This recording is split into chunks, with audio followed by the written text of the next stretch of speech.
Hey, what's up, everybody? It's your boy Sega Man with a new name called the Xbox Alpha Podcast. I got my brothers on here. They're very knowledgeable in gaming. We got Hebot, the most powerful gamer, and my man Slick Slayer. We're gonna chop it up today with some gaming. You know what I mean? We're gonna talk about the indie games that we're showing and what they think about it. You know what I mean? And whatever they want to talk about, that's what we're going to do today. You know what I'm saying? So, everybody, welcome to the new podcast. Happy to see my brother Hebot doing pretty good there. You know what I'm saying? And Slick Slayer. Yeah. So, introduce yourself, Slick Slayer. Tell the people where they can find you, my man. Oh well, you can find me on Twitter and all types of social media and most game platforms. Everywhere great games are played, you can find me with that same name. Come holla at me. Let's play some games. I got most every platform. I don't have any Nintendo Switch, but hoping for that Switch Pro. I think finally, the rumors, they come every season, but this time heavier than ever. And hopefully that'll be on the docket as well. So now I can say that you can find me on every system. But until then, yeah, minus the Switch, you can find we play games, man. We don't just talk about it, we be about it out here. So find me on GRG, you did last night. And tonight on the 108 Dragons TV YouTube channel, you can find us at 7 p.m. We're gonna be doing the Dragons Den The podcast. show's fire. Need to check it out. Yes, thank you. But we talk games, and hey, and we're about to do that right here, right now too. So All right, man. Much respect. All right, Hebot. Your mic's muted, brother. Yes, sir. Here It's we Mike. go. Here we go. Most powerful gamer, Heboticus, is joining us today in the podcast. But tell everybody where they can find you, my brother. Well, yeah. Well, first of all, I'm just nice to be here. I'm a little under the weather, facing some issues, but I'm blessed and grateful that I can come on for a little bit at least. And as always, you guys can find me everywhere, basically Twitter, Instagram, Hebot Powerful Gamer, Twitter, and then Instagram C_respect. I'm here mainly every Saturday is me with my brother Sega Man now with the Alpha Podcast instead of Game Talk with Sega Man, and Sunday nights on the Exile Podcast with the brothers over there and E-Rock's channel. And then on my channel, when I do We Got Next, which I was trying to do yesterday, but I ended up getting sick, so I really couldn't do much. And obviously on Nintendo and Xbox, Ebot 8. On PlayStation, Al Fell from the Sky. And on my YouTube channel, Ebot. Yeah, that's pretty much it. Nice, my brother. Thanks for joining us, man. Yeah. I appreciate it. So, Thank you. You're welcome. what I wanted to talk to you brothers about and get you guys' opinion on it. They had the Xbox Indie Show the other day. I just wanted to know what you guys thought about it, about the games that they showed. I seen some very interesting games there that look pretty interesting, man. Pretty nice, really good artwork, and creativity in these games, man. So I'll ask you first, Slick Slayer. What did you think about the Xbox Indie Showcase, man, for the games, man? What did you think? well, first and foremost, I got a shout out to the real Xbox community out there. So I could have just watched the stream on Twitch, right? Straight from the horse's mouth. But I decided, I should support the community. So I was watching on the Iron Lords podcast as they streamed it and discussed live. Then I would switch over to Boomstick uh, on Double Barrel Gaming, back and forth. Communicating with the community and watching the whole situation while I'm at work. So after a while, like an hour and a half into it, I had to leave and check and research later. But I have good things and bad things to say. I'm gonna keep it real, and some people, well, they heard some of it last night, and if you didn't, you're gonna think, if you think of me some kind of way, you're gonna hear some things out of me, and it makes you think I'm the opposite. But what's that playing in the background? That Oh, thanks. that was he, but he's probably watching. Yeah, He's probably watching something. Go ahead. yeah. But so basically, uh, what it is, listen. So Microsoft, they told us in advance, like a week before this, that this is just an indie showcase games. There's no crazy heavy marketing or anything like that.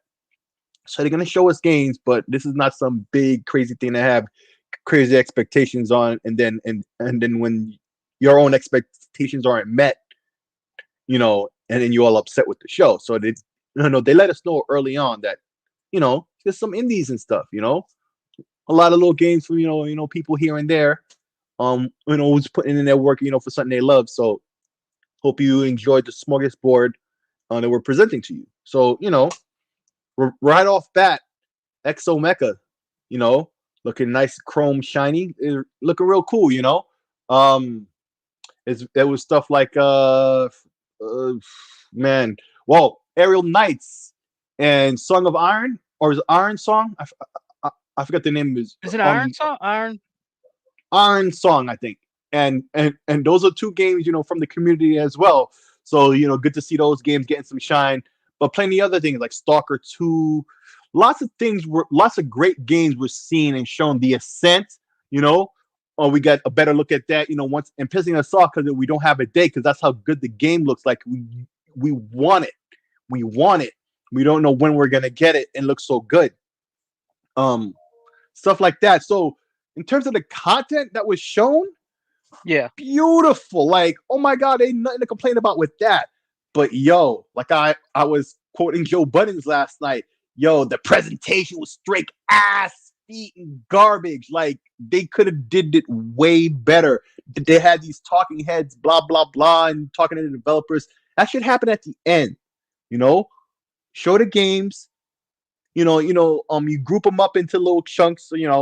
And then you have somebody come in and say, okay, these games are coming up, blah blah blah, or whatever. Okay, here's another couple games, and then you go into that, a little transition, a palate cleanser before you show some more games. You don't just dump them all on the table, right? And then at the end of all of that, and then you talk to the developers and stuff or whatever. You have those interviews at the end. That would have been cool, but the way they did it was just stupid. It was corny, and I just wish they didn't do it like that. But overall, I don't think that's what people are remembering now. They're just remembering all the games. Like, thankfully, that's not ruling the conversations. And there's other reasons for that, but we'll talk about that aspect later. But so a lot of great games. The presentation could have been better, but in the end, it's the games that matter, and that's what most people are talking about. That's what's most important. Good, man. That's good. Good to hear, brother. Yeah, that's good, man. Yeah, I've seen a lot too on there, man. I think one of them was called. It was an old school game made by Sunsoft, but I can't Blaster remember. Master Zero. Right. Yeah, right. Looks good. I'm gonna get that day one. I'm gonna get that day one. Thanks for coming in. Good box. What's up with you? Thanks for joining us, man. But yeah, man. I seen that. That looked really, really cool. Kind of takes you back to them 16-bit, 8-bit days. You know what I'm saying? Yeah. Looks really good. Looks like that'll be a hit there. So, the most powerful gamer, Hibatakis. What's up, my brother? Tell the people what's your opinion and your thoughts, man, about the indie showcase for Xbox with the indie games, man, and them talking to the developers and what they got coming up for Xbox, and even some of those games going into Game Pass. So what do you think, man? Well, I mean, I didn't have an opportunity to see every single game on the showcase, because what I noticed was the showcase was as long as the Snyder Cut. It was about 3.5 hours. But that's a good thing. And I think because it was that long, I think is what created the issue that our brother Slick presented. And I was kind of bothered by something too, that, and again, I keep telling people, which gets me upset all the time, because they don't think. Like, I don't mind things being done with representation of any kind, right? But Microsoft keeps pushing this issue of, or this gender, or the agenda that we want to have women doing certain things. And they had two girl streamers that were actually the host. But a lot of the things they were saying was showing me that they don't really know gaming. right? There's a lot of these games they were looking at, they were saying things that didn't even match up or made sense, or they didn't know the name of it, or they were saying the wrong information. And I'm like, why is that not priority number one, right? When you do something, right, of any scale with any business, it's supposed to be about presentation. Now, I'm not saying you can't make a mistake, but when you blatantly see that these girls really are just they game and stream because that's what they build in the channel. In today's society, anyone could just stream games and become a streamer. That doesn't make you a gamer, right? That's the difference. An actual hardcore gamer. Yeah, you could be considered a casual gamer, but not to the level where you should be hosting a show that your obligation and your only job is to know the games, the developers, how long it's been in production, when it was announced, all those type of little details that really go a long way and that really set the tone to a show and make the difference. Because it just doesn't come off natural when they don't have that type of ability or that type of knowledge. You see what I'm saying? And again, this is not throwing shades because they're girls. It's just the way they were talking, how they were presenting. A lot of times they were trying to be funny and they were really not.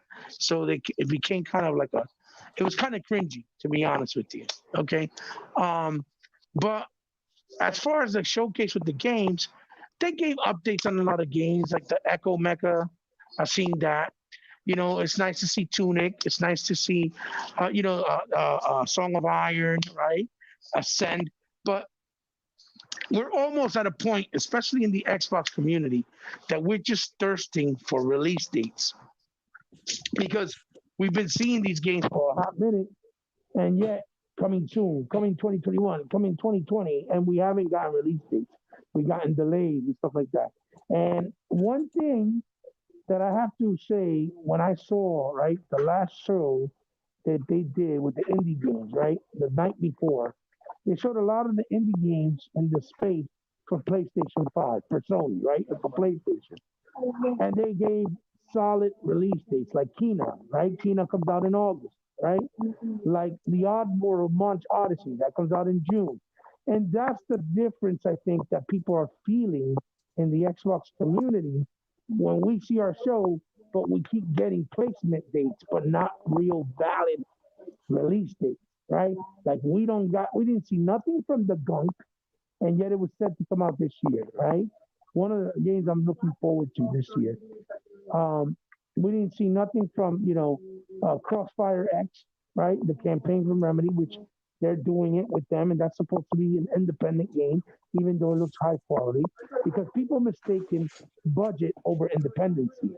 Budget is how much a game costs. Independency is these people are independent developers working on the game and funding it either out of pocket or with some type of publisher that is funding them, or even crowdfunding for that matter. So that's the difference. People don't get that. So, you know, I did like a game, but I think it's already out. There was two of them. There was one with a little girl called Lost World, I think it was, that looked really beautiful. And then they showed another one Yeah. that's called Lost Oasis, where it showed a bunch of people and it kind of looked like a beat 'em up. And they're like in these mech and these boats that float over sand. That kind of Yeah, I looks seen like that. it reminds me of the Immortal Shells movie that was directed by Peter Jackson, I think it was. And then you're fighting bosses, and then you're gliding on a hand glider. Like it's got a bunch of different things that showed all at once. And graphically, it looked decent. It wasn't something that was mind-boggling because the bosses and the boats look really detailed, but the character models look really low res, right? Then there was one scene where they showed a bunch of people on the boat and they were fighting like you were in a beat 'em up style. So I don't know what type of game it is exactly, but out of all the games they showed, that's the one that caught my eye the most because it Yeah. was the most intriguing, because it looked the most fresh and different, right? Mm. Even though there was a lot of stylized games, don't get me wrong, but I think that Sick hit a really good point that it just becomes a snore fest. And maybe instead of them doing 3.5 hours straight, they should have broke it down in a couple of days and done them 100 hour, 100 an hour, right? Each show, and showcase the best ones, and done the interviews with the cuts between the they show the clips, show a nice gameplay of it in within that hour, and maybe or even 4 days. And I think it would have worked better for them. But again, that's probably because of cost issues. Because if they did it in one day, they probably had to do it all in one shot because they didn't have the money to do it in 4 days. You know what I mean? So, but again, it shouldn't be no excuses because Microsoft and all these companies have been saving themselves money because they haven't done no shows. All that money that goes for shows like E3, PAX, they've been pocketing that money. They haven't saved. They've been saving it. They haven't been doing anything. So I don't understand why I'm going to a show that should be logically a little more inexpensive, right? Would be so hard to do. So I think that's where the biggest issue comes when it comes to Microsoft marketing their games. That when they do their showcase, they never have valid release dates. And then when Sony or even a third party show does something for Sony, because that this industry loves doing the work for Sony. They always do the dirty work or the hard work for them. Well, Meanwhile, that's Sony slowly beginning to don't do change shit. finally. Right. But you know what I'm talking about, sick and Mhm. sick of that they can just sit back, do this. Thank you, cross their hands. You know what I mean? They don't do shit because the industry is already so accustomed to doing for them that and sucking on them that they just don't do nothing. Um, so when they showed the showcase the night before, they showed, like I said, the indie games that were coming out, temporarily. Some of them timed exclusive. I think most of them were timed for PS5 and PS4, but they show release dates, so they could be like, yeah, we got Ratchet, we got Oddworld, we got Kina. You get what I'm saying? And I Mm. think the Xbox community is kind of in that starting to get in that point where they're getting impatient because throw us a bone, something. You see what I'm saying? We need to know something because even Halo, it's not a definitive release date, even though we know it's this year. So, and they need to spread it out, just like Sony, spread it out. You don't got to bring all of them out only in the winter time. Spread it out all throughout the year. So, but the show, as far as quality and the presentation, it was just they should have picked different types of girls that actually, uh, that for a fact been gaming and that been doing it for so long. Like somebody like Olivia Munn or Morgan Webb. I would have loved to see somebody like that. You see what I'm saying? And I think it would have made it Yeah. more enticing and more fun to look at. And they're women, and Or we Tina, respect them. I think her name is. Yeah, or Tina, somebody, just women that actually know the roots, know gaming, that love it, that you could tell that they don't just game, and they're not just part of streaming just because it's fun for them. You get what I'm trying to say? Like they Yeah. actually respect and love the culture, and I think it comes off on the shows when you pick somebody that is not really in tune with all the information and all the insight of gaming. But that's my take on it. Yeah, that's what I thought about it. Oh, good, man, good. Yeah, I thought it was pretty good, but you're right. It would have been nice if they would have had some different hosts on there. You know what I mean? Those two girls, they did an okay job, but for the They were most they part, were they were they were sweet girls. Don't get me wrong. They were nice, but there's some of the stuff they did was kind of cringy. They came off cringy anyway. yeah. And are those? I don't really ever see those girls before, guys. Are they real gamers or what are they just? I think they're They're Twitch streamers. entities. I don't really know them either. Yeah, Okay, Twitch entities. Yes. Yeah. because I never seen them before. So are they just like big Twitch streamers or something like that? I guess I'm not really sure, but Yeah, I think that's gonna do with yeah, Twitch. Yeah, I yeah. think so too. I'm gonna step away real quick to go to the bathroom, guys. Excuse me. All right, no problem.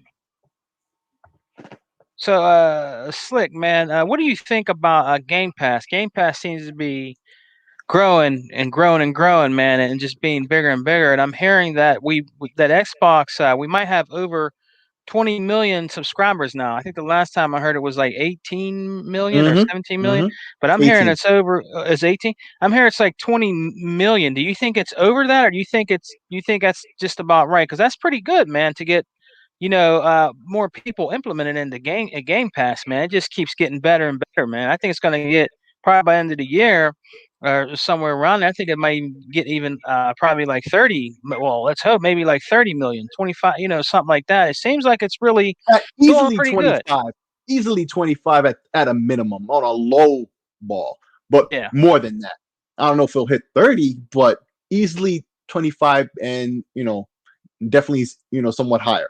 Yeah, But Game Pass, man, keeps blowing me away, dude. Like, oh my God. Like, and I've been starting to say this lately. I'm starting to get numb to all the awesomeness out of Xbox. Like, it's just announcement out of announcement, positive move out of positive move that just makes everything like I don't. There's very little in the way of negatives when you look at Microsoft's hand right now. When you look at the cards that they can play, they're holding all the aces.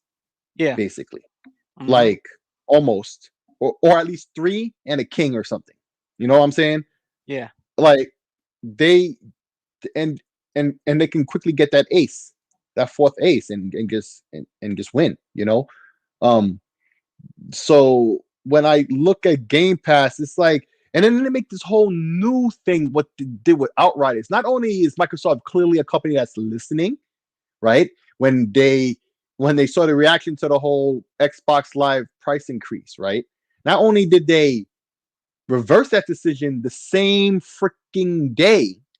Now look where we are now, where not only is the free to play games not behind that the paywall of Live is going away. That's Yeah. the thing. That's the thing. It's going to go That's away. the thing. But we all knew that Around a was long coming if time. you were paying attention. We all knew that was coming if you were paying attention. That's not really the surprise at all. But the surprise is now third-party AAA games coming day and date, and that's what I'm talking about with the listening. The demo came out, and it's just blowing people away, particularly on the Xbox side of things, right? Blowing people away. And Microsoft was paying attention to the positive reaction. And they want to capitalize on that. So what they do, it's going to be on Game Pass day and date. We've seen some indie games, Streets of Rage 4, smaller things like that. This is a big title that they scooped up to have on Game Pass. They're not blocking it from other folks having it. It's not no exclusivity deal or nothing like that. If you rock PlayStation, you still got it. PC, still got it. But on Xbox, if you got Game Pass, you already got it. Day one. Not a month later. Not a month later after it's already had its hype, and if it's not that super big of a deal, like it's starting to die down, people liking it starting to die down. No, this is one of those games that is a big hit that's going to be around for a while. And from the very beginning, off jump, you've got it on Game Pass for free.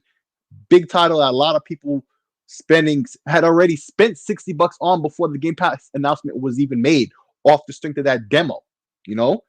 So this is a new card that Microsoft can play at any time. Microsoft is waiting on that fourth ace. Well, they just invented a fifth ace. Yo, they can say whatever big AAA game, hey, they'll pay the cost to be the boss to have it on Game Pass day one. That's a game changer. That's a game changer. Yes. Everybody, and it doesn't even rely on exclusivity.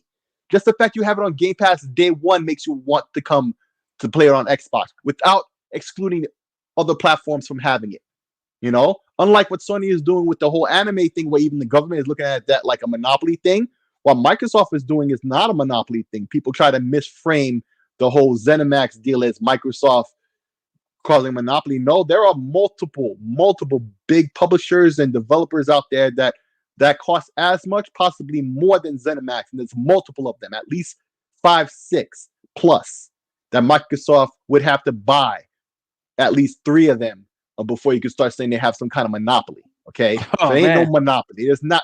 This industry is humongous, the biggest money maker in entertainment today, beating movies and everything else. So Microsoft would have to spend a lot of money to be a monopoly in this industry. So let's kill that. But the point I bring that up for is to show that Microsoft can compete and be the de facto standard without competing unfairly. And that's what they're doing with Game Pass. They have it day one, but if you want to buy it elsewhere, that's on you, homie. You spend your $60 over here. We're spending $10 and getting multiple games every month. And that's just a cool look, man. I can't. Microsoft invented a fifth base. That's crazy to me. And you definitely can't beat it. You know what I mean? For Ultimate Game Pass, look at like a good game coming. It seems going to be pretty good. I already downloaded it for when it comes out day one. Is the Outsiders? The Outriders. I mean that's going to be a really good game. I played the demo. I liked it. I thought it was pretty good. You know what I mean? So I'll be playing that day one. I'm a little bit excited for that, man. It looked pretty good. You know what I'm saying? It's a fresh game. You know what I mean? So there's just a lot of value with especially if you have Ultimate Game Pass. I mean, you can play, like I said before, on your PC or on your phone, on your console, and it's worth the money. You know what I mean? It's definitely worth the money. Sometimes they have, like you said, deals where you could try it out for a member. Remember, you just could try it out for $1. I mean, you know what I mean? I mean, who would not do that? Let's just be real. I mean, you got $1, and if you got the Xbox or whatever, you can afford that $1, man. You know what I mean? Not only that, if you're playing games with the Xbox rewards, you'll earn enough points to get a month for free. Yeah, right. You know? Right. And there's so many. Hey, there are people out there who are getting their Series X's off of them rewards points on Bing and all of that stuff. They're playing games, stacking points on Bing every day, making sure they're answering them trivia questions and stuff, getting their points, stacking I do that up, every day. Rising through the levels, right? Where each tier you're getting the bonus points you get are exponentially more and more and more. That's how you make those big points. And people are out here buying whole Series X's and stuff with that, with the expansion card and everything else, just off the strength of these points. Like, there are many ways to do this. So cost definitely not an issue. Like, if you're trying to say this is money, and I understand a lot, it's tough out here right now, particularly with this pandemic. But there's ways around this. They don't make this hard. They're doing. I mean, Microsoft is going far beyond the Call of Duty. No pun intended. To give you your money's worth and what we as gamers want. Yeah. So Game Pass is just wow. This will sound crazy, man, but I remember I used to watch on YouTube. Dudes would go in back of GameStop. This is true, man. They were going back to GameStop when GameStop was closed, right? They go dumpster diving. They would go in there and look for, like, if they like threw old games away or like posters and all that. So they would find, cases like for different games and stuff like that. And sometimes they get rid of the Xbox One cases or whatever. Sometimes in those you'll find a free trial of Game Pass in there. You know what I'm saying? Or in the box or something like that. Like how if you get a Xbox One, and sometimes it'll have in there a code for a month or 15 days or whatever of Game Pass. You find something like that, you got it free, you didn't pay shit. You know what I mean? So, I just hear different strange stories like that. You know what I mean? If you buy a game, all for the time. cheap, like what, $5, you might there might be a little Game Pass thing in there you could try. So, you know what I mean? So it's a win-win. You know what I mean? Yeah. You buy Cyberpunk, you're getting 1,600 points off of that rewards program, or 4,000. 4,000 points. Yeah, crazy. Actually, I didn't get mine from Microsoft. I don't know, that thing screwed up, and I never contacted support. It's way too late for that now. But yeah, man, 4,000 points off the rewards thing, and it takes 35,000 to get to redeem for 3 months of Game Pass Ultimate. That's crazy, You guys can hear me, right? Yes. Yeah. Sorry, I need to interrupt. I was like, what did I miss? I'm back. So he bought me. I brought up a question I wanted to ask him about Game Pass. Game Pass was at 18 million of subscribers, and now it's up to 20 million. So I think Hmm. that's pretty good, Heba. I think Game Pass is doing very well. Slick said he could see it going to 25 million. So I wanted to, take a little gamble on it. I thought, well, maybe at the end of the year, 30 million. Now it might not go up to 30 million, maybe at the end of the year, but I could see what Slick said in his opinion, 25 million. So, in your opinion, Heba, it's went up to 20 million with subscribers to Game Pass. So how do you feel about that? Do you think it's going to just keep growing and possibly get up to maybe 25, 30 million subscribers? So what do you think, Hebot? Well, I mean, like the fact of it growing is not the doubt, right? I think anybody that is logical and sees how it's all been playing out understands that it's going to continue to grow. And, I think that's without question. Now, how fast? That depends because, this year still looks like it's going to be a year of a lot of delays. And I don't know if they'll be able to sustain it with just more indies, right? To attract and appeal the general masses because of the fact that it doesn't have more Triple A's. But I think it was a very good start with what they did with Outriders, right? Because Outriders is a Triple A game from People Can Fly, right? It's published by Square Enix, right? Um, and the thing is that I was telling people is you guys got to understand that um, PlayStation has another exclusive coming out in Returnal, right? Which is the guy who did Matterfalls. Yeah, he did Dead Nations. He did Alien Nations for them. All he's done is indie, but they're all pretty nice, good indie games. He makes good indie games, but he's independent. He's independent. I believe the developer's called House Marquee, if I'm not mistaken. Housemark, yeah. Uh, yeah, Mark. So he is working his first ever AAA game, even though I don't think Sony fully funded the game. I don't even know if they even own the IP. I just think he wanted it there because he has a relationship established with them. So that's coming out in April, what, the 7th, I think it is? April 8th, something like that. Maybe a little bit later.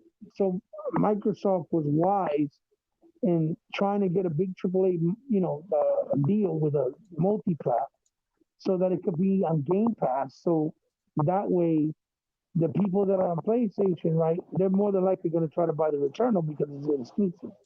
They won't really pay attention to something like Outriders. And, Microsoft giving it on Game Pass, it's I believe it's the white one.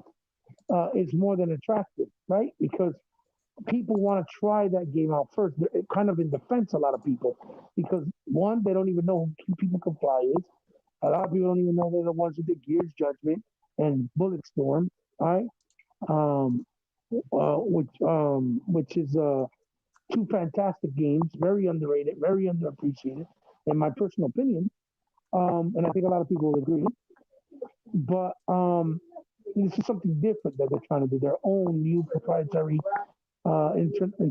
intellectual property, proprietary, has new ideas and mixed with what's going on with the loot system and things like that. So Game Pass growing, the possibility of it hitting 25 million this year is maybe because also remember if the pandemic stuff keeps going back and forth, fluctuating, more people are going to stay home. More people are going to want to have entertainment. That's why HBO Max and Disney Plus and Hulu and Shudder and Paramount and all the streaming services are growing and growing too because people want entertainment at home and they want high quality entertainment. And that's why I say that I don't know if Game Pass will be as appealing to hit another 5 million before the year's end if it only has independent games. If you guys understand where I'm coming from, you know what I mean? Yeah. Or smaller, not so much independent, but smaller titles, like Ascend. Even though Ascend looks dope as shit and it looks high quality as fuck, but Mm. um, you know, the thing is that there's different layers with gaming and gamers. People like me, you, Slick, you know, we play all types of games, but we try to enjoy them for what they are, right? We don't look at the budget size. We don't really look at the graphics. We don't really look at, if it's a movie, if it has high quality cutscenes. We look at the game and how it plays, what it looks like, and if it looks like it's gonna be fun and badass and looks dope or whatever. And that's where we gain our our interest by the way it looks like to us. So we will play Ninja Turtles, the next one coming out, the same way we will play, something like, Ascend and even something like the Don't Knock games that are coming out, right? Like the other one that just showed, because we just like the game, but not everybody's like that. A lot of people play games, buy a console, they just play Madden, right? Or they just play Call of Duty, and that's just a fact. So the appeal of Game Pass has to come from the diversity in lineup that they have, and so far they've hit the mark. So they might be able to hit it, and if they do, just like Six suggested, it wouldn't surprise me. You know what I mean? Because again, it's a great value. And I think we're gonna have a lot more surprise announcements as the year goes on. Um, and obviously, when Halo drops, that might make a big difference too. I forgot about Halo. Yeah, I can see why Six said that, hitting 25 million before the year's end, because believe it or not, that Halo, if it actually drops, a lot of people are going to get Game Pass just to play it as well. You know what I mean? Yeah, it could jump to 30. I was saying 25 was easy, like easy. That's the minimum. It's gonna do more than that, but I don't know if we'll get to 30. But now you said Halo, yeah, I could definitely see 30 Right. now. Okay, It's that good reason. Good Halo reason. that Halo kind of has me on the fence. Like, wait, because you remember that Halo, since a Hey, lot of people, Lewis. since a lot of people And weren't then Lewis, are still kind of like not sure in the direction that it's going to go, they'll probably get Game Pass just to see the game first to see how it is. Because if they're in the yeah, fence, PC gamers will do the same thing because even Yeah, if they just want to play on the single player and beat it real quick, it's easier to just pay for yeah.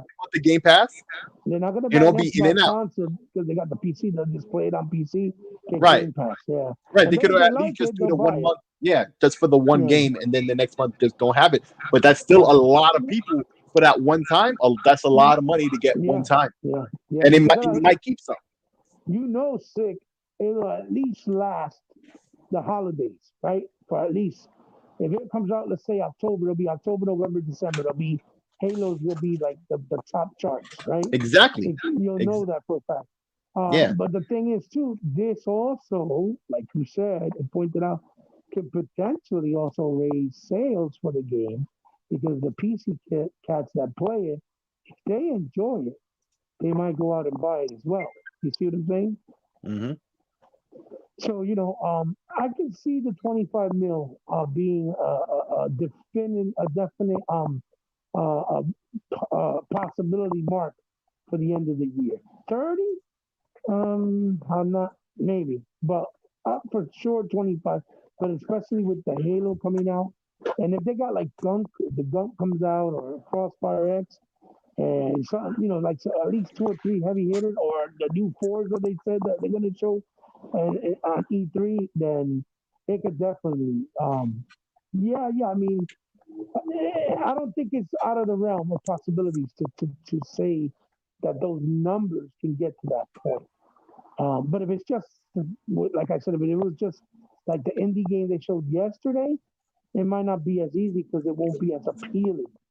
Even though people do use Game Pass, because I'm not gonna lie, a lot of people I know I said they use Game Pass on purpose to play all those indie games because they don't want to buy it because they don't know if they're any good. You see what I'm Right. saying? So even the new indie games can appeal for them to go get it, just out of curiosity, just to see how those new games are before paying for them. You know what I mean?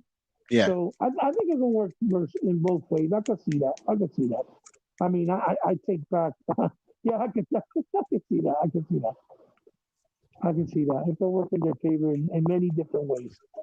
But it'll be good. It'll be good for the gamers either way, regardless. At the end of the day, if it grows, it's good for Everybody, the industry, gamers, because Sony, you saw, they just made a special announcement that you can get PSN now for $1 for 1 month, right? Hmm. That means they're testing the Yeah, I heard waters. about that. That means they're testing the waters, and they just announced that they were closing down the stores for PS3, PS Vita, Hmm. PSP. and PSP.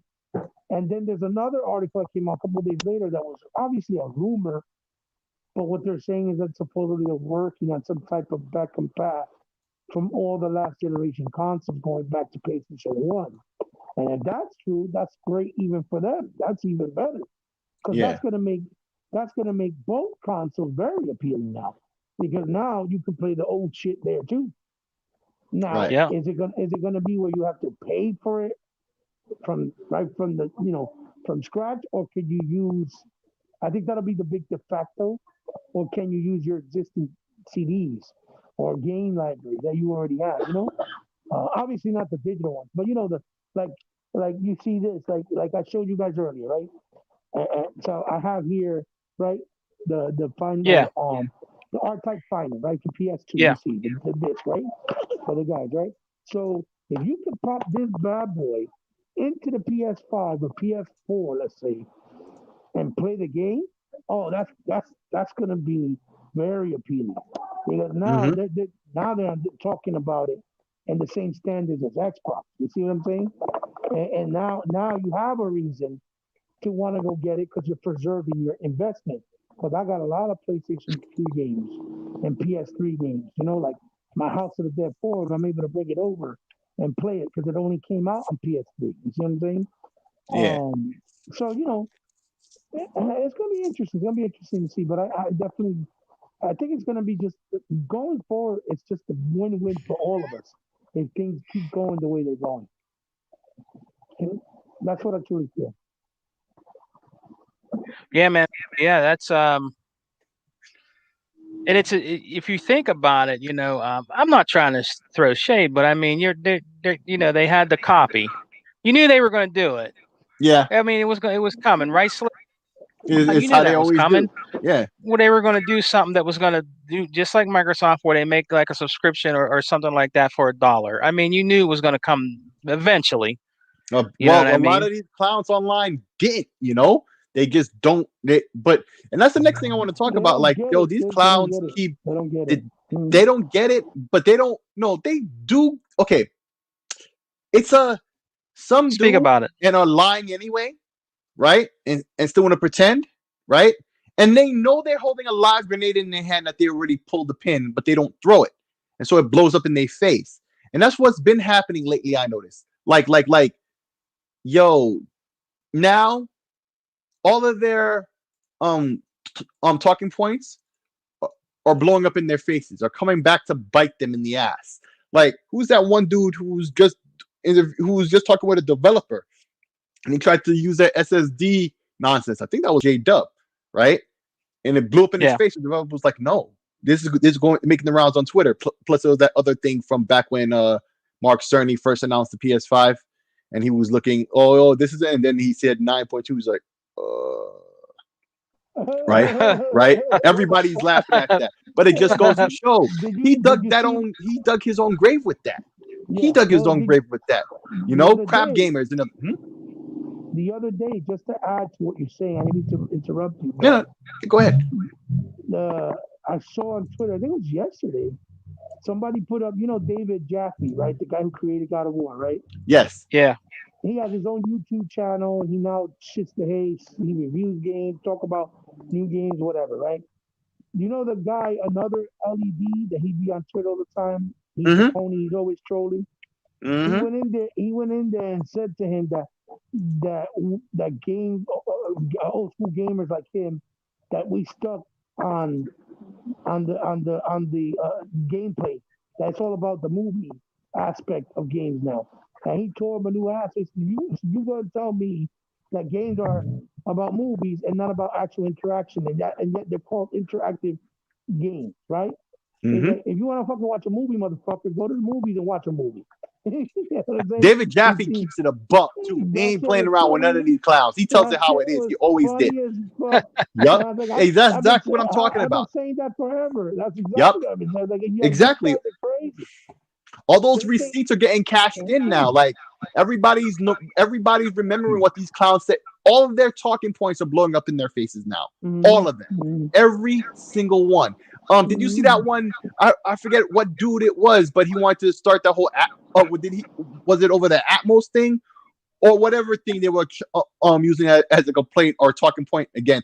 And then he really? tweeted out, and I forget what the thing was even about, but the fact how he tweeted out, he put to every, like, the who's who of these PlayStation extremists. He named them all in the tweet, and then everybody's laughing at the tweet. Look! This guy couldn't he couldn't troll on his own, so he had to call all his friends, and none of them came in to help. None of them came in, but at the same time, everybody's looking at it like, oh, it's this guy and all these other guys here.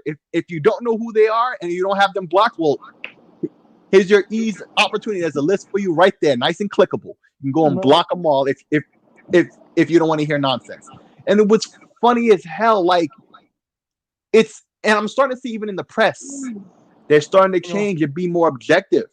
Like, saying positive things about Xbox where it's due, and still negative where it's due too, and vice versa with PlayStation. Like, I'm seeing a lot more clear stuff. And but then, it's ironic. They you see, have to. They say, let's yeah, keep it a because buck, they're bro, chasing because after the money. you, Sega Man, and the fellas that's been behind Xbox throughout the worst and the good, right? You know damn well that the only way they can survive is by getting clicks and views, right? Yeah. So the narrative is changing, just like you said. It's changing in a lot of ways, even especially within the community and gamers themselves. They're realizing, damn, Xbox is where it's at. They got a lot to offer, and you gotta be a fool not to buy an Xbox just because you like Sony or just because you like Nintendo. Yeah, and you don't even have to get an Xbox. You can get a lot of that stuff on PC, And the PC, xCloud, whatever, man. Like, if you really want to be anti-Xbox, well, it don't matter. They still got you anyway. But stop looking at it like that in the first place. But these folks don't. But they're slowly learning. Yeah. So they're seeing that. So now the ones that, like you said, dig their own hole, and they got the shoe so deep in the quicksand they can't pull it out by What's up, themselves. Mr. Kima? Now they gotta go along and play, Manual. along. You know what I'm saying? Mm-hmm. They have to play along, because if they don't, once that narrative is completely gone, and Microsoft has nothing but positive, especially when they start dropping the big bangers like Fable, like Hellblade 2. You know what I'm saying? Mm-hmm. And whatever other new stuff they got up their sleeve, they're gonna be looked at as, people are gonna call them out. Why you being biased? Why you hating? You know what I'm saying? And they don't want that. So that's why they're trying to kind of cut the cord now to fix it, to make it seem like, oh no, we're about Xbox, when we clearly know they're not. That's been bull crap. Yeah, and that's why I said what I said in the beginning, how to watch that stream, I supported, Iron Lords and Double Barrel Gaming. I didn't support IGN or whatever, watching, or GameSpot or whatever, because that those gaming press outlets, they not doing their job. So, and it's not even a conscious decision to avoid them. It's a conscious decision to support, these guys, because they're out there doing the way it should be done, and we're just the little guys. And it was a natural thing. It wasn't despite IGN. Like, I wish IGN would be better, but it just goes to show, for example, like Destin Laguerre, right, who's still at IGN. Now he's doing his own YouTube thing on his own, and now you see he's speaking a lot more open. And this is what I remember of him before, when he was on Screw Attack. He was positive with Xbox back then, and positive with PlayStation 2 as well. But then when he went to IGN for like late last gen, he was you could tell he was under the thumb of IGN, but I didn't ever see him say too much crazy. But now you see, with everything switching, now him doing his own thing on the side, he's more open, and you're like, oh, yeah, it really is IGN is the problem. Really, because you see what he says, given the situation. Before IGN, he was open, cool with everything. He's under IGN, his voice is shut down a little bit. he's still with IGN, but now he's allowed to do his own thing. And on his own thing, you see he's very open and saying things that he's not saying while he's working at IGN that you would think he would be doing there, and that should be his job to be doing. But right. it just goes to show. Yeah. Even Mr. Troll himself, Brian Otano. Mm-hmm. You know how he was trying to say something like to the extent of making fun of the transfer with Avengers. Mm-hmm. How he was saying he says the irony when you have Xbox and the Avengers, when you smart deliver and it just goes right in, but then when you do it on PlayStation, you have to go get a master's degree in geometry and some other shit. He was trying to be funny just to figure it out and transfer over your save. I was like, Brian, don't try that. You know damn well you've been hating on Xbox for a long time. Mm-hmm. But you know what? I'll leave you alone. Let you do what you gotta do. At least you're doing something different and trying to be positive. And I left it alone. How's about to call him out? I'm not gonna forgive and forget, because here's the thing. Exactly. What I don't like when two sides are like I said this before, right? When two sides are arguing over something, but there's like a third party who's just there. That third party is just gonna say whatever to get the arguing to stop. But if you really wanted the arguing to stop, you would get at the core of the argument, settle that, then the arguing would stop, because that's what they're arguing about, right? But they don't do that, and you see that selfishness. So now when you see the same thing with what they're saying, given the situation, I don't forgive and forget. Like, I know you only saying these positive things now because you see the money in it. I'm still not messing with you because you're not telling the truth. You was telling the truth. It wouldn't be based on situation. It would just be based on the fact. So I still wouldn't mess with that clown. That's just me. Right. No, you're right. The hypocrisy. The hypocrisy is blatant. So you're absolutely right. I won't mess with him either. I just like, should I call him out or should I leave it alone? Nah, I'll leave it alone. But I did kind of like that. But I should have called him out because, again. Nah, it's not even worth it either. Just, ignore him. Yeah. Don't give him the views, the likes, and all of that. And as they see their numbers go down, hey, they'll get it how they deserve. Right. What's up, Fireboss? Fireboss is in here? Hey, what's up, Yeah. Fireboss? How you been, brother? How you been? Louis, Emmanuel. Louis, What's up, brothers? What's going on? Emmanuel, yes, sir. So yeah, man, we'll see what happens. We'll see what happens with their strategy they're going to do now for their games. They need to do something different. You know what I mean? They need to make a change. You know, you can't be in the old days, in the old ways. You know what I mean? You have to change, man. You know how it was back then. You have to change all that, man. It doesn't work like that no more. Yeah. No, you can't be that way anymore, man. You have to really look out for your your customers. They're your customers. They're your bread and butter. I mean, you got to, give them some kind of incentive to want to stick with your brand, and so you have to do something for them. You know what I'm saying? And with what Sony's doing, I'm going to be honest with you. You know, I'm an Xbox dude, but I'm going to be honest with you. I'm glad they're doing what they're doing. You know what I'm saying? They needed to do something. You know what I mean? For them. Yeah. You know what I'm saying? So, and I think a lot of people get, true PlayStation gamers will definitely get on board with that. You know what I mean? We'll just see how it plays out, man. You know what I mean? Yeah. But that'll be that's something, that's something to see, man. It's gonna take time. Yeah. So are you Slick, man? What are you looking forward to? What are you guys looking forward to, man? Is there any really a big game that you guys are looking forward to that'll be coming out either sooner or later for Xbox, guys? There's something you guys are super hyped for. Most immediately, I'm looking for that single player for Crossfire X, man. Real looking forward to that. That's been something I've been rubbing my hands together, waiting on. Like, ooh, I want that. You know, that little gif of the black dude, you're licking his lips and rubbing his hands together. Yo, that's for me with that single player for Crossfire X. I'm waiting for that. But the Ascent, wish you had a freaking date for that, man. That pisses me off. That we don't have a date because it looks so good and they keep showing it. It looks great every time. We still don't have a date. Stalker 2 is another one I want to see. Stalker. Yeah, Yeah, that's soccer. another thing, guys. Did you see when they were doing the indie games? I think they were actually talking to a developer, and he was showing the one character's face, and Yeah, he was soccer going in too. detail about the guy's teeth. Yeah, I mean, yeah, Mm. yeah, that was soccer just that too. was crazy, man. About detail. What did he have, like caps in his teeth or something like that? He was talking Yeah, about. He yeah. was just going in super detail about the character's Showing face. them grinning, showing them do a bunch of different, Yeah, yeah, even the gums. Yeah, that's the yeah, developers was talking to. Yeah, yeah. So he was like, yeah, this is, and then he was showing like a few of the firearms in detail and different stuff like that. The stuff. I guess he didn't want to give too much away, but it looked pretty good. That face, that looked pretty good, man. yeah, no, the game's coming along. I mean, it looks good. But again, like right now with me, I love what's coming out. Like we're supposed to be getting Scorn, obviously Halo Infinite, Stalker 2, Crossfire X, Bright Memory Infinite. But the one thing I don't like that they all have in common is they're all first person shooters.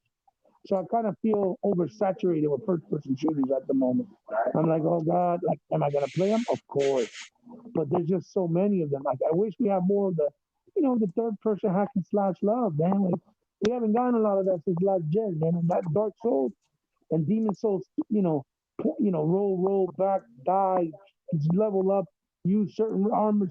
That type of combat system, I can't stand it. Like that's just difficult by design. That's not difficult by challenge, and I don't like that. That gets me upset. Yeah, that's like Uh, Nintendo hardware, and they would just make it hard so that the game uh, like when felt longer. you know what those games feel like, Slick, and you agree. Tell me if you agree with me or not. Remember when you would jump and you had to go to a platform, and Mhm. every time you jump, something came out of nowhere and hit you every single Yeah, time. You had to, even if you and they timed knew it, exactly where to place them, yeah. knowing exactly where you jump, just to make it frustrating. Yep. So you could just die. So it wasn't Yeah. by difficult. It wasn't difficult because it was actually difficult. Fi- It was right. difficult by design to piss you off, Yep. so that you keep playing. You know what I mean? And I try to tell people that's the difference between the Dark Souls difficulty and the difficulty in something like Ninja Gaiden in Ninja Master. You see what I'm saying? Hmm. Ninja Gaiden's difficulty in Ninja Master is skill based. You got to learn all the weapons. You got to learn how to do all the moves, and you got to know which moves and which weapons are dedicated for a set characters. You see what I'm saying? Yeah. So Yeah. that's the biggest difference. It has a learning curve, but once you learn it, it's like bread and butter. You know what I mean? It's almost perfection. It's like poetry on a controller. You see what I'm saying? And these Hmm. guys don't get that. Dark Souls, Demon Souls, it's roll, back, back. You be careful. You get swing ones, you got to level up, and you got to use a certain armor. You got to find armor, find these little secrets. Like it's difficult by design. It's not really by skill, if that makes any sense. Yeah. So those are the games that I'm trying to look forward to. But so far, this I got one of the ones that I wanted. I showed you guys earlier too. Let me show the guys in the audience. I got the Yeah, show him. Yeah, that looks really the good. It Takes That Two. looks really So good. this was one of my anticipated games for this year. I want to play it with my wife. It's about a married couple. I want to play it with some of my brothers, like Sega Man, because you can play together like you did in The Way Out. Um, and it's a platformer, and it looks fresh, beautiful colors. It looks like a Nintendo game that's not Nintendo, if you guys know what I mean. Yeah. Um, and an awesome concept, and I'm glad that it's getting great reviews because I said it way back in the 360 era when I played Brothers and my son played it. I was like, this developer has potential. Just like I said that the guys who did Plague Tales Innocence have potential. Just like I said, the guys that did, like Bulletstorm, or even these guys, Hellblade, before when they were doing games like, Enslaved, and the Devil May Cry that people like to shit on, but the games were actually fantastic, even though they were different. You could just tell when a developer has a gift and he understands the gaming. Like what games are about. And this dude, even though he comes off as crazy and shut out, he has the gift and he knows. Like he's very talented. I'm glad that he's having success because I think it's warranted. He deserves it. And he was going to get bought by Microsoft and didn't because he couldn't move from where he was all the way down here to Seattle and that's why Microsoft didn't pick him up because Microsoft actually approached him before EA because he said it, and they tried to buy him and add him into the portfolio. And I'm like, damn, I wish he could have moved because he would have that game right now would have been exclusive for us. You know what I mean? Like and a reason to try out and buy an Xbox. You see what I'm saying for other people. Yeah. Yeah. So that's one of my games. The next one I'm looking forward to. I don't want to sound like a casual, but obviously Halo Infinite, and Oh yeah. Yeah. the other one would be the Gunk because I want to try Cross. See, there's so many. I want to try Crossfire X because I love Remedy games. I want to. Yeah. I'm looking forward to the Scorn because it reminds me of a J.R. Geiger type of movie in the world, the designs, like the guy who did the Alien stuff. And Beautiful. that's why I'm interested in that game. I'm interested in the Gunk because it's Yeah. got colorful things and a colorful, beautiful, colorful palette. It's in a beautiful fantasy world. I love the little girl character, the little black astronaut girl that looks like she has like the special gun. That Yeah. more it looks like she's gonna be able to play with time, That looks kind of really like Blink. interesting. Yeah, it just looks good. It looks like old school stuff that we used Yeah. to play. It almost looks like Blinks, but with the real human character and with the way that she does it with the weapon that she has. So I'm looking forward to that. Artful Escape. I hope it comes out this year, like they said. Um, what else? And that's pretty much it. But because like I said, and I want to try Returnal on the PS5. Yes, I want to try it out. I'm not a pony, but I want to try it out because I like his games, and I want to try out the new Fire Ratchet because I Boss. like the Ratchets also. You know how it is. Hmm. Fire Oh Boss said I yeah, hate it and it wasn't in yesterday's show. yeah. I can agree. I'm with him. I'm in the same boot It camp. should have been Same. Fire Boss. Yeah. It should Yeah. have been. Like I said, the gunk should have been there. But I'm assuming that Microsoft is saving all those bigger hitter games for them for like E3, because they got to show something for the show. So I'm figuring they're holding back. But let's see what happens, 'Cause we got some other ones in there. I mean, we just gotta wait and see what happens. I'm still looking So for. I'm still looking forward for the Jay and Silent Bob beat 'em up that's coming out. what is it? The Jay and Silent Bob, the beat 'em up. Oh, okay. You know the guy Kevin Smith that he did Jay and Silent Bob. Yeah. They're doing a beat 'em up based off their characters, That and it sounds looks. crazy, man. That's gonna be a lot of. You haven't seen That's it? gonna be a lot of stuff. You haven't seen it? Sid? I Nah. I have Yo, a he bought. I I'm haven't seen it shocked. either, to be honest with you. Oh shit, I'm shocked. You guys are always like on the know like me, especially with that type of shit. Yeah, I'll send you guys the link. I'll send it to both of you. Yeah, it's coming out Cool. this Cool. year. Yeah, it looks I didn't know gorgeous. It that. looks, yeah. The animation looks like the way the Asterix looks. It looks like a cartoon animation, but it looks good though. It looks like dope. That's what I said this year. Alex Kidd remastered in Miracle World. Turtles in Time 3, which is Revenge of Shredder. Jay Yeah. and Silent Bob. Panzer Dragoon Part 2 remaster. Like that arcade game that's coming out that my son just showed me that never came out before is dropping, but it's only on PlayStation and Switch right now. I forgot the name of it. It's called no, Aquatico. I think it's called Aquatico. Uh huh. Aquatico? Yeah, Aquatico. It was a game that was supposed to come out in the arcade, never did it. Now it's finally coming out.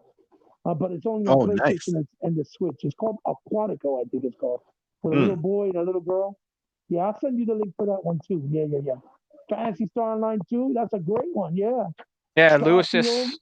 Yeah. a possibility of Starfield. Yeah, man, Everwild, shit. Everwild looks Yeah, New fucking Genesis. I can't dope. wait for that. Yeah. And Everwild looks gorgeous. If that comes out this year, what? That game looks insanely beautiful. Looks beautiful. Look, like I said, bro. Right now, if you're a real gamer, you complaining, you're really not a gamer. That's the way I see Yep. it. Because just the back catalog alone on Xbox, having all those, you know, categories of having the three generations of consoles on the one console, that alone is difficult to keep up because there's a lot of games you could go back and revisit. Now they're doing Sigma 1 and 2 finally coming for Xbox. I'm gonna replay them again too because I dogged them on PS3. Now I can redo it again on my Xbox and get achievements for it. So looking Yeah. forward to that. And plus, Razor's Edge is going to be in 4K 60, which is sweet. But they didn't patch it for the Xbox. Even though it's back up pat, they didn't patch it. And that's the reason why, because they were doing that. And then, and then we have the other beat 'em up from the guys who did Mercenary Kings, right? Oh no, that's the one doing Ninja Turtles 3. It's the guys who did Mercenary Kings and Scott Pilgrim. They're called Tribute Games. So yeah, man, yeah. It's a lot of beautiful things coming down the pipe. I want to play Ballad, Juji Jaka's new game. Yeah. Oh God, I can't do this. It's too much games, so little time. Too many games, so little time. I can't do it. We got lives, man. So guys, one of my games I'm looking forward to is the Forza Horizon 5, like Blue has said. So where do you think it'll take place this time? Go ahead, Slick. You go first, puppy. What was the question again? I said I'm looking forward to one of the games is Forza Horizon 5. Mm-hmm. So where do you think it'll take place this time? I mean, it was one time where it was in Australia or whatever. So I mean, I was hearing rumors about Japan, but Japan. I was hearing rumors about Japan, so I'm gonna say Japan. I would like to see Japan. Man, can you imagine how gorgeous that would look if they actually, did it from Japan? Because they use a lot of neon lights and stuff like that in Japan, don't they? Different things like that. Yeah, in the city, So, but there's also the the countryside and stuff like that. You got the mountain ranges for the 2G, the drift racing stuff. If you want to do the old school style up in the mountains, there's all types of environments in Japan, so they could really do that good. Another one, I guess, is like just Europe in general. You know how Outrun is like basically like driving through Europe. And that's where what's his name from Sega got the idea from anyway, or the experience, for the ideas for for locations to have was Europe. He drove through Europe in a Ferrari, I think, actually, for real. So yeah, Europe would be Europe would be good, but I would like to see Japan first. And Lewis, he said a good one. He actually said Japan or Italy. Yeah, Japan or Europe. Yeah. Yeah, that would be man, that would be nice, man. I'm looking forward to that, man. I'm looking forward to the and you know what I think will be a really good showpiece, Slick and Hebot. I really believe that Forza 8 is going to be a showpiece for the Series X. I think we're really going to see just some really like jaw-dropping graphics, man, in that racing game. You know what I'm saying? For the simulator, if you like those kind of games, which I do, I think that Forza 8, man, is going to be like one of the best racing games for this upcoming gen. I can't wait to see what they're doing with that, man. Because Forza, you guys remember that was beautiful. That was beautiful, man. The graphics, the landscapes, everything was just really good. In Forza 7. So I can't wait to see that, man. What I would like to see, I don't know if it ever come to do. I would like to see another Killer Instincts. You know what I'm saying? It would be nice to see a new Killer Instincts, a fresh fighting game. Another Killer Instincts to continue the success. Man, this one. Yeah, absolutely. Because you remember when it first came out, we're like, what? Their mouth. Great fighting game.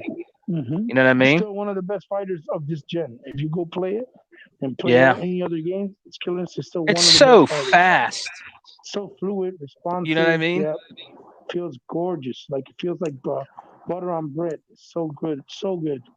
Yeah. Yep. And I would like to, like Hebot said, the Gunk. That looks pretty good. You know what I mean? Are you guys gonna get that new what's it coming out? Are you getting like Left 4 Dead? The what's it called again? It reminds you of Left 4 Dead. I forgot the name of the game. That's coming out. Is it Left 4 Dead? No. It's from the Left 4 Dead developers. So it's like a spiritual sequel, but I don't think it's actually Left 4 Dead. But basically, Left 4 Dead 3. It basically is. I've heard about it. It looks pretty good.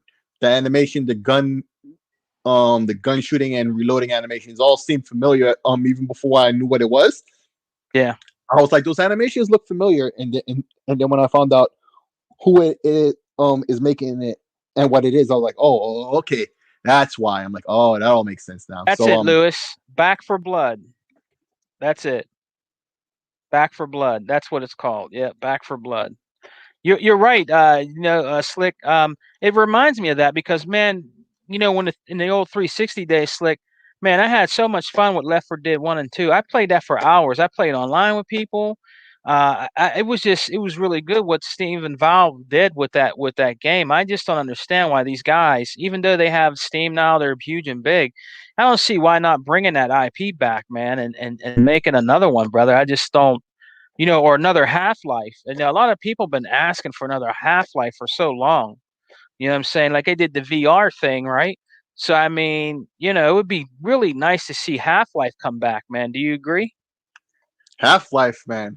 Listen, we got that VR game, which was a dope game, one of the best games to have in VR. I know a lot of people sitting here downplaying VR. VR is dope. And so that's a highlight game for VR. Like they made a great game, a great VR game, a great Half-Life game. And so in all things, that was great. And it's also on sale, by the way, I believe. You can get for 47 instead of 60. Yeah. So if anybody's been on the fence on Steam right now, it's on sale. But that's a game that really puts VR to use. It's a great game in the Half-Life franchise. It's a prequel, but after that, it makes people once again want more than ever another freaking Half-Life game. And I hope this Half-Life Alyx, the VR game, was received positively enough that they want to get to make a sequel. Hang on a second, I gotta answer this phone call. Yeah, but I want to just thank everybody that's joined us today. Me, Hebot, and Slick Slayer. Emmanuel. Thanks for coming by, my brother. Lewis, thanks for coming by, man. I really appreciate it. We'll probably end the show here in a little bit. You know what I'm saying? We're just talking about a couple more things, but I want to thank everybody for coming by. Fire Boss, thanks for coming, man. I appreciate that, my brother. Yeah. Always good to see you here. That's all right. No problem. No problem. You know what I mean? Mr. Chemo was here. A lot of people in the chat today. Good box. Yep. You know what I mean? Good times. With my brother Slick Slayer, and he had to. He'll probably be back. He probably had technical difficulties. But yeah, it's like it really bothers me, man, because we're going to end the podcast soon. But it bothers me sometimes how you'll have the Nintendo and the PlayStation. They get these other like fighting beat 'em up games that sometimes didn't come to console, and you see them come on those other platforms. And it's just doesn't make any sense, brother, how some of these, old school beat 'em ups me used to play in Hebot and shoot 'em ups and stuff like that, and they don't come to the Xbox. I don't understand it, man. If it can go to them, why can't it go to us, man? You know what I mean? I know we're an American company and all that, but it's too lazy, I feel. I mean, I'm surprised we're getting is it the new R-Type? Right? The new R-Type Final that is coming to everything. That's what I'm PC, both consoles. Yeah. It's just some of these games, Slick. I'm like, man, what's the problem? I mean, we buy games over here. Actually, we buy a lot of games over here. You know what I'm saying? I just don't understand why developers all they think of. They have this stupid tunnel vision where they only think about themselves. R-Type Final. The only reason I feel that's even coming to so many things was because it was a Kickstarter, and that's a bullet point to be able to say you have it on all these platforms. The more platforms you have, like the more of a bullet point that is for you, and that's more thing you could say to sell the project. So I feel like R-Type Final, coming from these Japanese developers, like that's the only reason it's coming to Xbox and PC. I feel, even though PC has been on the rise when it comes to these independent or just Japanese games in general, like Namco, particularly using the Unreal Engine.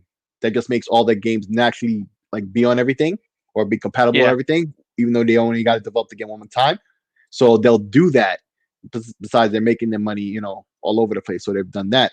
But all these other smaller Japanese developers whose games don't really get outside of Japan too often, R-Type Final is a real niche game. You know, the whole genre isn't what it used to be when it used to rule gaming. It was one of the first games, shoot 'em up. Spoken on that before, but so it had to be a Kickstarter, and it took it being a Kickstarter to get everywhere. But these small developers really focus on themselves and what sells in Japan. Not really if they're really trying to make a successful title of any kind. They need to look to mass market. That's cool with Japanese sensibilities. You're Japanese. You want to represent your people and how they do. That's cool too. But the world loves your stuff. You guys were ruling the gaming industry for so long because of the quality and the impact you guys have on that, and nobody has a problem with that. But so you was making all that money before, now you just want to like hide back in your own territory and not do games for others. That makes no sense. It's just real corny. Yeah, real corny. Yeah, but it's like a de facto exclusivity that Sony in particular really gets the benefit off of that with no work, because other folks are lazy. You get to benefit. It's just like that's not cool. Meanwhile, Phil Spencer had to fly all the way out to Japan to get little crumbs here and there, but now he has this new thing called Game Pass, and they're seeing the profits, so he's slowly working to that. Meanwhile, these folks at Sony don't work at all, don't do anything, and they're just getting this stuff for free with no effort. Not, just it's ridiculous. I mean, I would just like to see it over here. And, I'm a collector and everything, but like I said, and I said in past videos I'm eventually going to get a PS4 because I'm a collector. You know what I mean? PS5 or PS4? I don't even got a PS4 yet, man. Oh, so I need not even get one. You can just get a PS5 eventually, and it will do all of that. I might eventually get that because I'm a collector, but in a Switch, I mean, the Switch is, you can get like with the mini Switch. I think you can get that for like almost $200. Some places have like $199, $199. You know what I mean? Yeah. Right. So I'm thinking about there's games that he bought was showing on his Switch that never ever, I don't think, came to the console, and they were these old beat 'em ups. I'm like, shit, man, I would love to play that. It was a side scrolling stuff on that, but not put it anywhere else. Like these little collections, just put them out. $5, $3, whatever. You have them all over mobile. And see, that was the thing I always had an issue when mobile really blew up the generation before last. A lot of developers, a lot of developers would just flock to mobile and leave consoles in the dust. And that's what the console dudes were talking about when the Wii was blowing up. And they were like, but the Wii that's what the hardcore gamers were trying to say. It's like Ubisoft did it and openly admitted it. Like, go Google it. Like, Ubisoft spent a lot of money early on the Wii in developing games because they thought the Wii would blow up, and they wanted to ride that wave, and they got in there early at launch. They were there from launch, and at the detriment of games on the 360 and the PS3 that they should have been focused on. And this is their own words, that they didn't make that profit. That's why they switched back, and that's why they were behind early on in that generation. Yeah, they had some Splinter Cell and Ghost Recon and stuff, and they did Rainbow Six, and they did pretty well. But those games could have been a lot better and a lot more money put towards those games, but they went to the Wii. And there's nothing wrong with going to the Wii or working on mobile too. But when you taking the money that was already allocated to one thing to move it over to something else, that's stupid. You should have had a separate allocation of money to go in and invest in mobile without the detriment of what you've already got.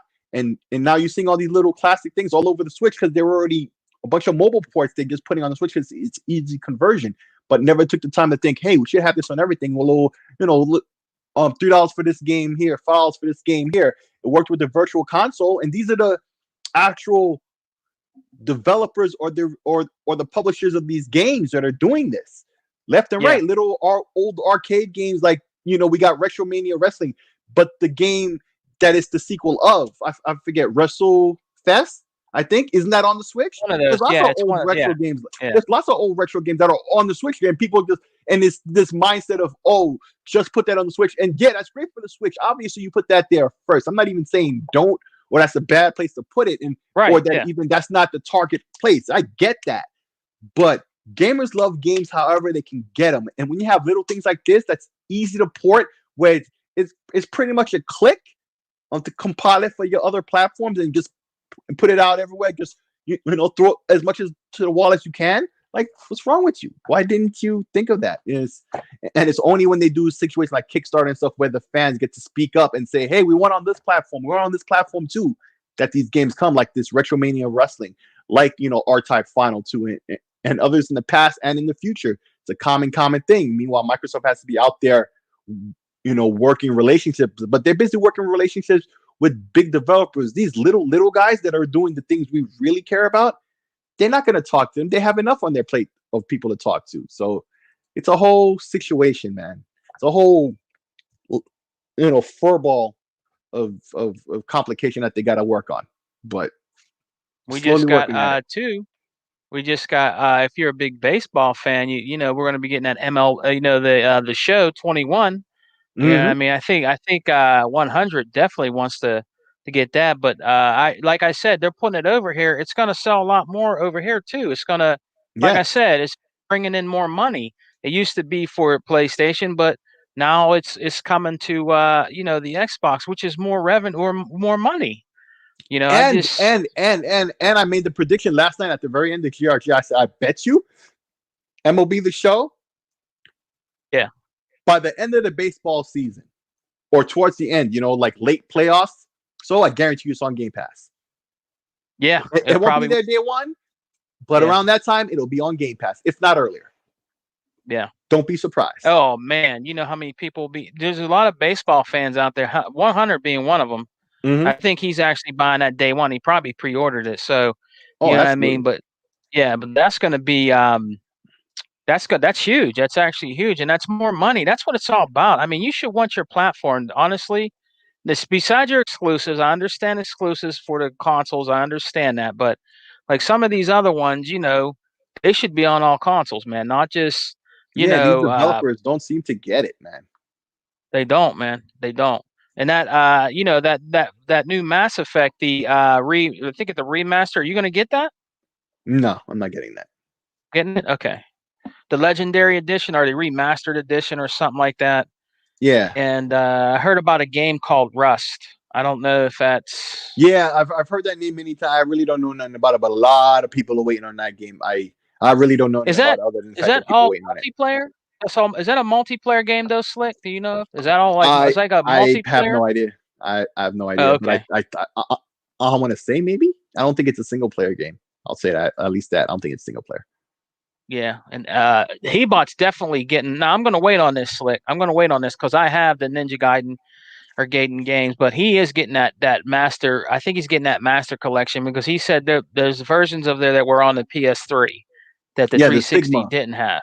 Right. Yeah, because they had to cut down the amount of enemies and stuff because the PlayStation 3 couldn't handle certain aspects and elements that even the the original Xbox was doing. There was just the hardware differences between how things are. So they had to change up the game for the PS3 version. So there's less enemies and certain things are not as good as they could be because they don't have the source code to go back to the original Xbox version. Yeah. Man, I bet you they had the source code, but when they went to go do Sigma, they took that source code out and then they changed it up and then trashed the originals. And then for them, the most up-to-date version of the programming was the Sigma version. You understand what I'm saying? Yeah. Like they wrote everything down when they did the original Xbox version. They put it in the closet. And then when they decided to make the Sigma version, they take it out the closet and ruin the notes instead of just copying the notes and then putting the original away and then doing what you're doing with the copy. They went and they ruined the masters and changed it up and now they can't go back. So a lot of people are advocating instead, if you really want a next gen version of the original version of the game with the amount of enemies, right, and everything else, even though Sigma has some additional content or switched up additional content, right, from the original Xbox version. I think the extra arcade game was different. Or was that the black version that did that? Because there was the upgrade that you can get if you had the original version, and then they re-released it on disc with different. It had the upgrades, but the arcade game I think that you got was different. Right, black had a different unlockable game. I think the original one had the trilogy, right? But the black on disc had the arcade game, and Sigma is based on that. That's why it has, I think, the arcade game unlockable. but not the Yeah. original 3 NES games like the original release had. And so, but anyway, if you want to play that with the most enemy, it's better to play it backwards compatible. The original Xbox version, I believe, is backwards compatible, right? And you play that on the X. If it's not that, it's the version that was compatible with the 360 somehow, or something. I'm not sure exactly, but the old versions are backwards compatible nonetheless.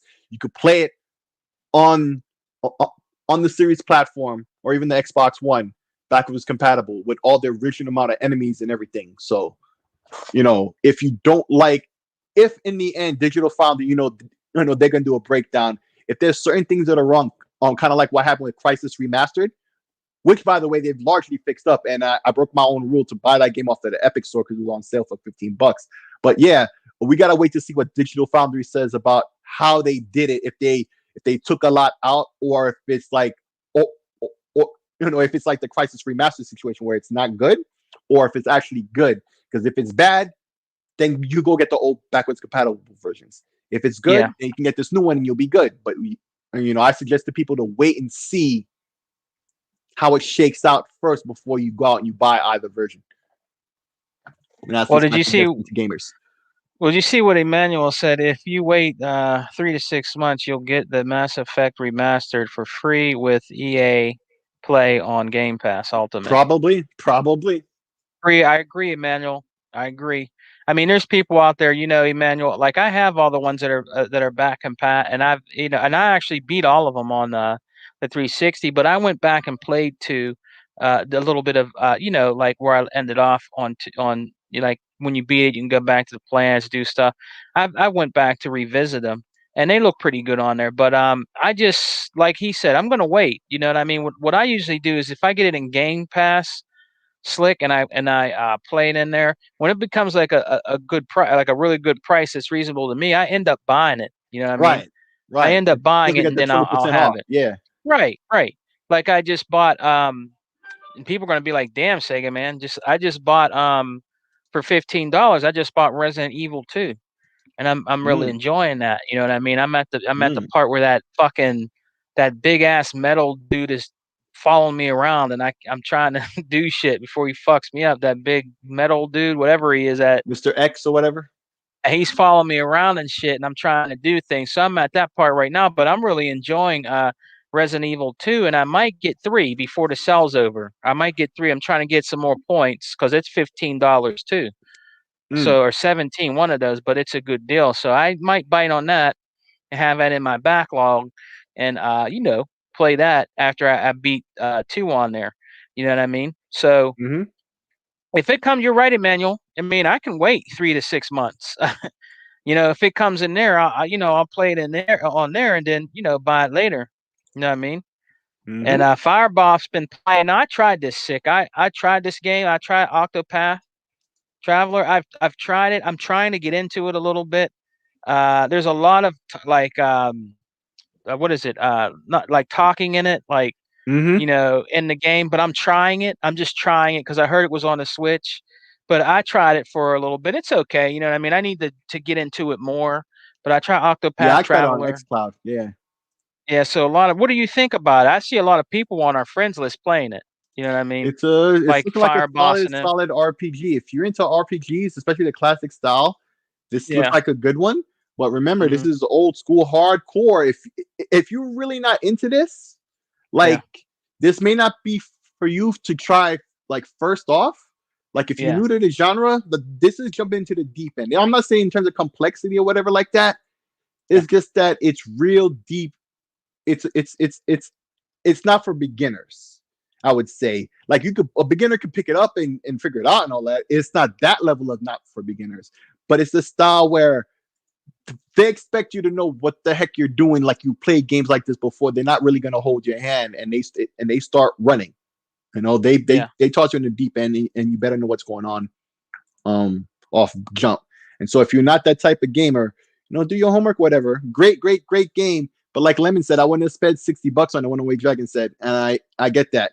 Like this game has been out for years now. It's a 2D RPG. As much as I love old style games, I really, really do. I'm big about that. You know this. I've spoken on this, but at the same time, it can't I don't know if you hear me. My screen just blacked out here. I can Okay. hear you. All right. There we go. So yeah, man. Like,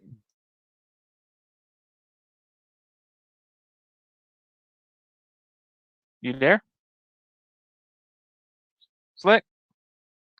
Uh-oh. I might have lost Slick, guys. I lost He-Bot, too. He'll be back. He's probably having a little bit of technical difficulties, but we're going to be closing the show out soon, guys. You know what I mean?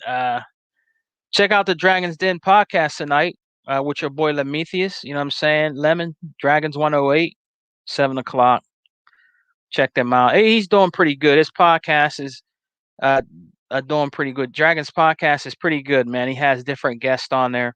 PK, I think he was on there. A couple other people were on there. You know, he's doing good things over there. I'm glad and happy for 108's Dragon. Oh, yeah, they went. There they go, man. There they go. You know what I'm saying? But I'm going to see if I can try to get we'll see if Slick comes back. He's probably having technical difficulties. We'll just wait a little bit. But I tried the Octopath Traveler, guys. You know what I'm saying? Like he said, you have to be a hardcore RPG player. I'm not super hardcore RPG player. You know, like Mass Effect, you know, is basically a RPG, action RPG, you might as well say. You know what I mean? And I played that. So that was sort of like RPG. You know what I mean? So, but this is totally different. I know, like like the Final Fantasies and all that. Like I'm playing the one that's back and pat for the 360 on the Xbox One, and I kind of like it. You know what I mean? And I've never played any of those before. You know what I'm saying? But you know, it's pretty good though. You know what I mean? What's that fire? What's that? Oh, there's Slick. Let's get Slick back in. yeah, a bit of What happened, man? I don't know, but the browser just went so. But anyway, it's all good now. Yeah, I was just telling the brothers in there, about about Octopath Traveler. How I've been. It might not be for me, you know what I mean. But I'm a gamer that likes to try everything, Slick. Mm. And and I if I can, maybe like do more, more information on it and do my research on it. You know what I'm saying? I might be able to get into it more because I've never been much of an RPG player. You know what I mean? Like I tried the Final Fantasies, that are back and pat for 360 on the one Xbox One, and I like it. I like it. I think it's cool. You know what I mean? So I tried and liked it. So, but I never really been heavy RPGs like Zelda. I have Zelda for the old Nintendo. I remember playing those. You know what I mean? With friends of mine from school when we would cut school. Back in the day, we'd play, what is it, Link, and Link's Awakening? Zelda. Oh, yeah. Remember that? Link, Adventure of Link, Part 2. Yeah.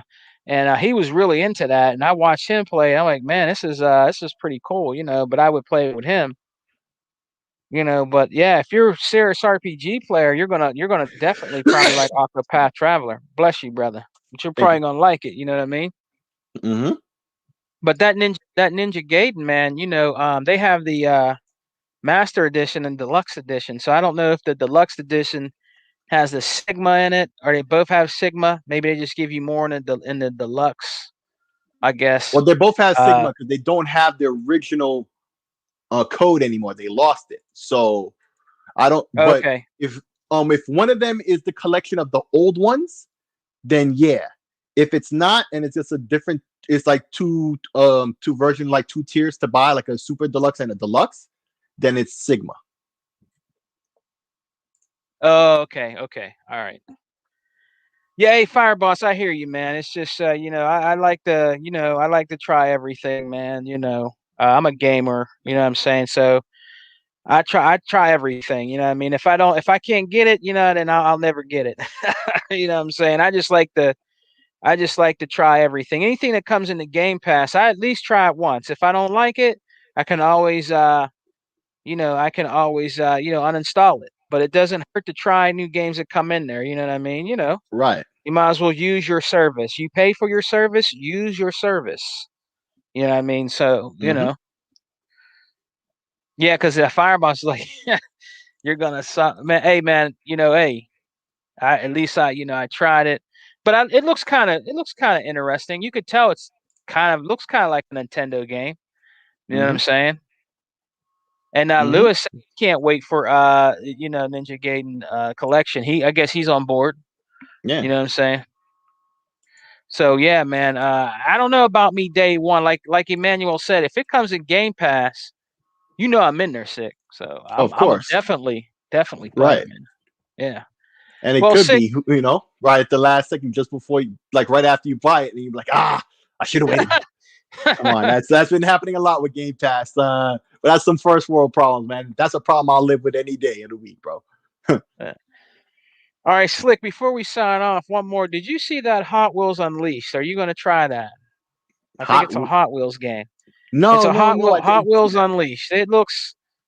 You can pre-order it. I think it's an all Hot Wheels game You could do coming to all X. types of crazy jumps and all that crazy stuff. Yeah, I think you can Or build. you I make your own think you can tracks and build. stuff. Yeah, it looks a sick. It looks good. It's optimized for X and S. You know what I mean? Hmm. It looks delivery and all that. It looks good. I mean, it looks like it'd be cool. Hmm. A Hot Wheels game. Because if you think about it, Hot Wheels blew up after it was on Forza Horizon 3.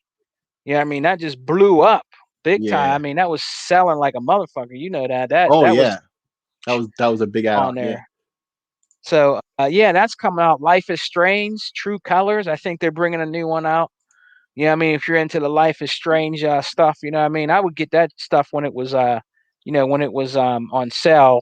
It was okay. I played and beat them and all that. Life is Strange and all that. But if you like those type of games that are kind of like Telltale, I mean, a lot of people are into those too. Hmm. But yeah, Slick man, I want to thank you for coming and joining me, man, on the Xbox Alpha podcast, brother. I really appreciate it, brother, as always. Hmm. I mean, I don't know You're what quite happened. welcome. I don't know what happened to Hebot, man. I don't know if his phone went out or something, but yeah, man, thanks a lot. And I want to say before we go, guys, I want you to please, if you haven't already, go check out my man Slick Slayer on the Dragon's Den podcast tonight, 7 p.m. with your host, your boy Lemetheus, Dragons 108. Go Hmm. check out Lemon on his podcast. He's doing good. It's doing good over there, man. His podcast is good, man. He has all different types of guests on and everything, and they have a good old time on there chopping up games. So go check my brother out and support my brother 108's Dragon, man, on the Dragons Den tonight at 7 p.m. All right, everybody. So Slick, man, before we sign out, brother, tell everybody again, my brother, where they can find you, man. Well, like you said, you can definitely check me out on the Dragon's Den podcast this evening, 7 p.m. Eastern. You can check me out on GRG Fridays, 9 p.m. Eastern, and you, quite often you find myself right here alongside yourself. Yeah, Hebot. You might you find bought. me with New Legal. Like, I thought New Legal was supposed to record an episode today, but apparently he did it last night, and I was communicating with Were you him, supposed to be hoping on there? I was supposed to be on there, but it was saying Okay. I misconstrued what he was saying to me about when he was doing it, so I wasn't able to be on. But you can definitely check me out there. We did an episode last week where it was just the two of us that did pretty well. So if you haven't checked that out, you can check that out. But you'll definitely see me with New Legal from time to time. I'll hop on there when I can. If opportunity presents itself. Yourself and myself both. We've been on Retro Renegades. I was on there last week. You weren't Yeah. on there Yeah. last week, but you were on there the week before. Maybe Give you'll a be shout out to him. the next week in the Graphic future. God. Yeah, Graphic God, the homie out there. Clowns. Oh my God. Crispy Bomb. Flamish, Crispy Bomb, Flamish. There's so many great guys on there. Yobi. Yobi, Dragonheart, Yobi, 108 Dragons be there. You know, I don't think 100's been on yet, but Hunter hasn't been on there yet, has he? I don't think so. But you'll see a nice who's who of folks there, and then in the chat, as always, we always have our loyal community out. We see a lot of the same names across multiple shows. They always support, and I gotta thank you guys always. I always like to shout out names individually, but and I've been having to say lately that I've having to apologize that I don't get to shout out names individually because they're just so many people, Oh, yeah. many people, And I just want to thank everybody for all the support, coming out, all the time. So thank you very much, and thanks for having me on, homie. Much respect, man. And before I sign off, I always like to thank everybody at the end of the podcast to come and support your boy Sega Man. With my little podcast with my brothers, Heba, and then Slick Slayer when he can come on. And Tuck wasn't able to come on today. I did send him a link, so he might be busy. You know what I'm saying? I tried to reach out to 100. I think 100's probably working, or he's probably busy. You know what I mean? But I want to thank Good Box. I want to thank always my brother Slick Slayer and Lewis L. What's up, my brother? Thanks for coming. He always supports me all the time. The dude with the I can't say his name. The dude with the little Splatterhouse little mask here. I can't really say his name. It's all like, but he has a little Splatterhouse mask. Thanks for coming, man. Emmanuel A1, always here since day one. Kima, since day one. Thanks for coming, my good brother. You know what I'm saying? Thanks. Fire Boss, thank you for coming, brother. I would really like to have you on the show, Fire Boss, sometimes. Even Emmanuel, if he wants to come on, I would really like to have you on, Fire Boss, because I used to I used to do the podcast with you. You would invite me, and I always enjoyed when you did your podcast, man. So I want to return a favor, and I would like for you to please, sometimes, if you can, come on and chop up game with me, Slick Slayer, and Hebot. If you ever have a chance, man, just let me know, and I'll send you a link, man. So shouts out to all y'all. Thanks for coming, man. Me and Slick are out of here. I'm gonna go do some things, and then 7, man, I'm gonna be in there with my boy. The Dragon's Den 108 with Slick Slayer. I want to give a shout out to Sega Forever. He just joined. Thanks for coming. Hey, Sega Forever, my brother.